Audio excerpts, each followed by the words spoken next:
विभीषण। आप लोगों ने ये कहावत तो सुनी होगी कि 500 उंगलियां बराबर नहीं होती। सुनिए, चलिए मैं आपको इस कहावत का रियल लाइफ एग्जांपल देता हूँ। रामायण के दो फेमस भाइयों के बारे में तो आपको पता है, राइट? नहीं, मैं राम और लक्ष्मण के बारे में बात नहीं कर रहा। मैं बात कर रहा हूँ रावण और विभीषण के बारे में। इन दोनों भाइयों पे जो कहावत मैंने आपको अभी बताई ना, वो एकदम जचती है। जहाँ पे एक भाई पावर, लालच, छल कपट की वजह से बर्बाद हो गया, वही दूसरा भाई अपनी अच्छाई और सच्चाई की वजह से अमर हो गया।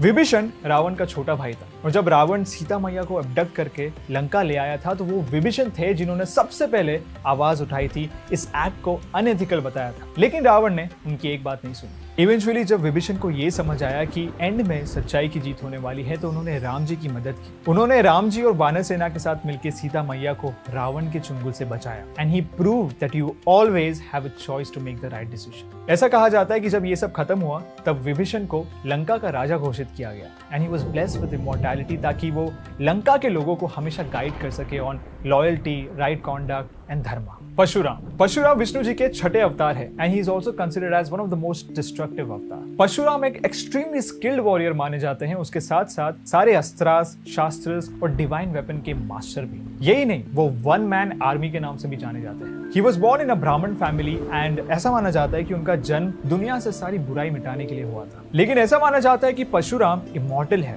और आज भी हमारे धरती पे मौजूद है। लेकिन क्यों? क्योंकि कल्कि पुराण के अकॉर्डिंग जब कलयुग का अंत होने वाला होगा तब विष्णु जी अपने आखिरी अवतार में, कल्कि अवतार में प्रकट होंगे एंड तब Parashuram will re-emerge as a martial guru and as a martial guru he will guide the कल्कि avatar on how to use astras, shastras and divine weapon, जिसके चलते दुनिया की सारी बुराई खत्म हो जाएगी। महाबली, जो बलि के नाम से जाने जाते हैं, एक असुरा किंग है और हिंदुइज्म में पाए जाने वाले 3 वर्ल्ड्स दैट इज त्रिलोका, उसके राजा भी हैं। बलि को देखने के बाद Indradev, who is considered as the king of devas, उनके मन में बलि को लेके एक अनहेल्दी सा एरोगेंस डेवलप हुआ, जिसके चलते वो विष्णु जी के पास गए और विष्णु जी से ये रिक्वेस्ट की कि वो बलि को सबड्यू करें। With no other choice Vishnu ji ने वामन अवतार लिया और वो बलि के पास गए और बलि के पास जाके विष्णु जी ने कहा कि उनके फीट के 4 स्टेप से कवर होने वाले लैंड वो उन्हें दे दें।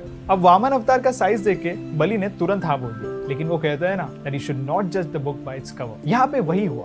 Within the 3 steps Vishnu ji के वामन अवतार ने तीनों वर्ल्ड को कैप्चर कर लिया और उसके बाद बलि had no option but to surrender। लेकिन बलि के दिए हुए वर्ड के मुताबिक अभी एक स्टेप बाकी था, राइट? तो विष्णु जी ने बलि से पूछा कि इस लास्ट स्टेप का क्या किया जाए। इस पर विदाउट इवन थिंकिंग ट्वाइस बलि नील डाउन होकर उन्होंने अपना सर पेश कर दिया। इसे देख विष्णु जी इतने खुश हुए कि उन्होंने बलि को अंडरवर्ल्ड में तो बैनिश कर दिया, लेकिन उसे एक वरदान भी दे दिया इमॉर्टैलिटी का, making him a chiranjeevi. By the way, हर साल एक दिन वो धरती पर आते हैं अपने सब्जेक्ट से मिलने और उस दिन को एज ओनम सेलिब्रेट किया जाता है। कृपाचार्य महाभारत के सबसे इंपॉर्टेंट कैरेक्टर्स में से एक है और क्यों ना हो, उन्होंने महाभारत के यंग प्रिंस को वॉरफेयर और उससे रिलेटेड टेक्निक सिखाई थी। अगर मैं आपको कृपाचार्य के बारे में कुछ बैकग्राउंड दूं तो आप लोग ये जान के शॉक हो जाओगे that he was not born from a human womb. Yes, you heard me right.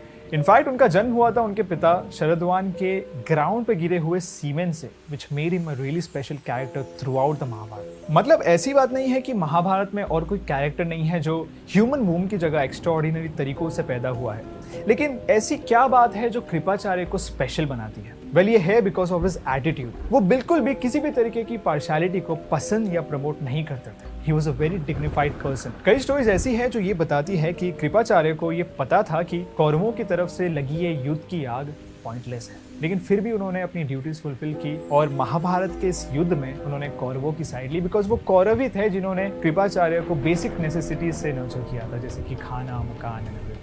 तो फिर क्वेश्चन आता है कि कृपाचार्य को इमॉर्टैलिटी मिली कैसे? एक थियरी हमें ये बताती है कि कृपाचार्य का अनबायस्ड और इम्पार्शियल एटीट्यूड देख के